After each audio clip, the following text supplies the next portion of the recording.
The Farm Fresh Foxies undergo a major roster change as they recruit 9 big-time players to suit up in orange for the next PVL conference. Kasama natin dito ngayon, Julia Angeles, Elaine Casilag, Ange Lagacion, and Caitlin Veray.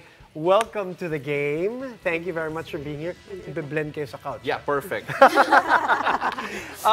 Kasama namin ang managing director kagabi ng Strong Group, si Sir Jacob Lau. And you know, we somehow talked about the 9 recruits, yung big moves ng Farm Fresh. Pag iniisip ko nga, hindi lang itong conference, pati syempre yung last conference, big move din sila with, you know, the addition of Louie and the Adamson girls. Kate, unahin na kita, no?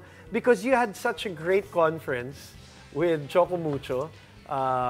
You alternated na nagsa-start, and then coming off the bench, but a very successful, obviously, conference. So, and then you now join a new team with such excitement and big potential. Tell me about yung parang roller coaster of emotion for you personally coming from that experience.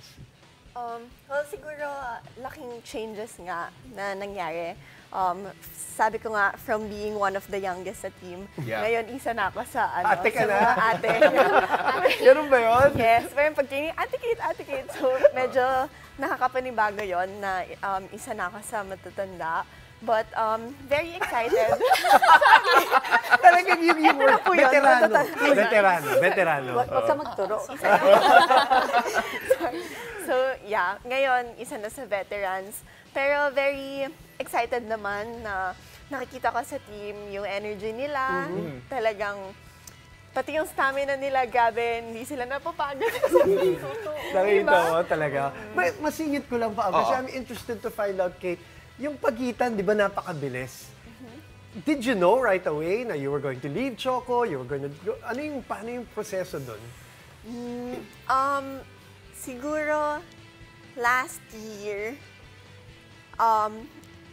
before Coach Dante came in. Okay. Before Coach Dante came in, doon ako parang pinaka napaisip to stay because of Coach Dante. But before that, I was thinking na talaga. Okay. All right. Elaine, this team, 9 new recruits, practically bago yung grupo ninyo. And I can only imagine, siguro, when a whole new group comes in together, that there's opportunity to be there for both playing time, for both being able to make a new mark sa bagong grupo. When you were approached by Farm Fresh, anong inisip mo? What were the things that went into your head nung pinili mo yung Farm Fresh? Naisip ko agad nun is, yung mga makakasama ko is mga bata nga. Eto na tayo sa usapang bata na naman. We didn't bring it up. Mga bata nga. Then, nung first night ko pa lang silang makasama, parang habang tinitingnan ko yung mga players, sabi ko pa, parang ako yung pinakamatanda dito. Then, may nakaupo pala sa akin, pag ganon, si Ange. May Ange pala. Sabi ko, yes, hindi ako nag-iisa. Pero, pagka nung naisip ko nun, ang sabi ko, kung ano yung mga, ano pa yung pwede kong mai-contribute sa team as ate, kuya, ganyan. Na, kung ano yung experience ko sa mga teams na nadaanan ko. Kasi syempre, pagdating ko ng Farm Fresh, parang tingin na sa akin, parang veteran na player na. So, syempre, nag-e-expect sila sa akin, sa amin na kung ano pa yung madadagdag namin sa kanila. And kung paano namin sila makatutulungan. Yan yung mga rason kung bakit kayo kinuha, pati si Ange. Nababanggit yung word na stability when they talk about Ange. Tapos meron, nakita ko yung caption natuwa ako doon sa caption na parang, nako, the double sub will be deadly. Parang ganyan pag pumasok si Anne. So there are expectations. With you and as a veteran, anong thoughts mo dito now joining Farm Fresh? Siyempre, panibagong sistema. Since bagong coaches, bagong management. Pero since pag-usapan na naman din yung pagiging ate, at ako nga yung pinaka-ate. Revelation yan. Ang may share ko lang naman din, which is yung experience ko sa mga, kung ano yung previous teams ko, ganyan. Lastly, of course, PLDT. Yes that's po, right. then sa Cherry. Yeah. The, Sorry, Ange, I just want to ask about yung thoughts mo on yung young core? Kasi syempre, sobrang promising ng Farm Fresh. Even last conference going into this one. So ano yung thoughts mo going into this group at what you've seen sa training so far? Sa training, syempre, andun naman din yung talagang mag-expect kami ng hard na. Then, kasi una parang sobrang dami ng players na napasok. So, 9 kami. Sa iba't ibang teams din ang galing. Tapos, papasok kami sa team na puro mga bata. So, marami ding changes.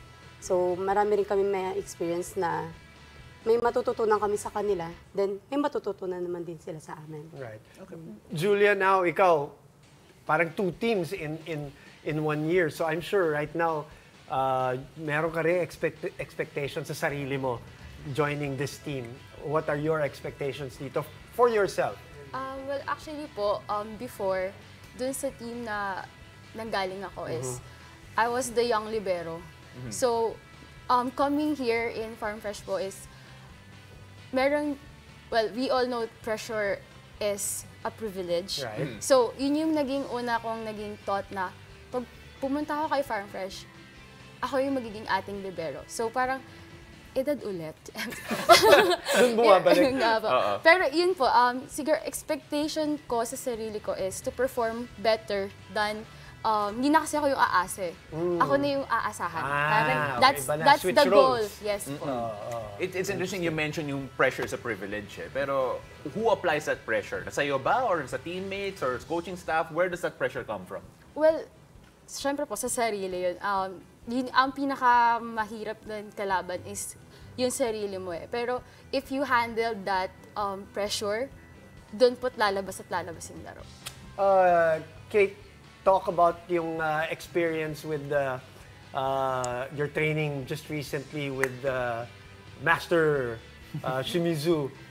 Kailan lang? Tell us about the difference. How was it? Was it different for you? Was it shocking? Was it? Explain yung mga nakikita lang namin, yung mga pictures. Siyempre, hindi namin nakikita yung trabaho. Don't Si Coach Shimizu. Yes, Shimizu. Tama, Shimizu. Very siya, detail-oriented. Okay. Talagang bawat galaw mo, nakabantay siya, ganon. Pero siguro medyo challenge lang yung language barrier. Pero the system na gusto niyang i-implement, gusto niyang makita from us, very promising naman. And nakikita rin namin yung importance pag tinatry niyang i-explain sa amin kung bakit ito yung pinapagawa niya. Laging as much as possible, sinasabi niya sa amin yung reason kung bakit yun yung gusto niyang ipagawa. So mas naiintindihan naman namin. Just to piggyback on that, kasi of course with the training with Master Shimizu, and we had a talk yesterday with si Jacob. Na about yung ambition ng grupo, ng Strong Group. Did you feel siguro yung desire nila to reach those high levels, to be able to bring together a team na pang long term talaga to be able to succeed dito sa PBL? Yes, actually Farm Fresh is very promising. Talagang nakikita namin yung effort ng management na mag-recruit ng players, and yung coaches talagang super nag-i-invest sila na mabigyan kami ng magandang system. Right. Okay, Elaine, we have to mention, of course, the disbandment of F2. You're coming from that. Siyempre, blessing yan ngayon. You're with Farm Fresh with a different role. But can you just parang give us a synopsis lang of your career with F2 and how that was? Kasi lahat ng mga nag-guest sa amin dito na galing F2, binigyan namin ng pagkakataon na parang, parang pasalamatan lang at mag-reminisce saglit kung ano yung naging value nila sa F2.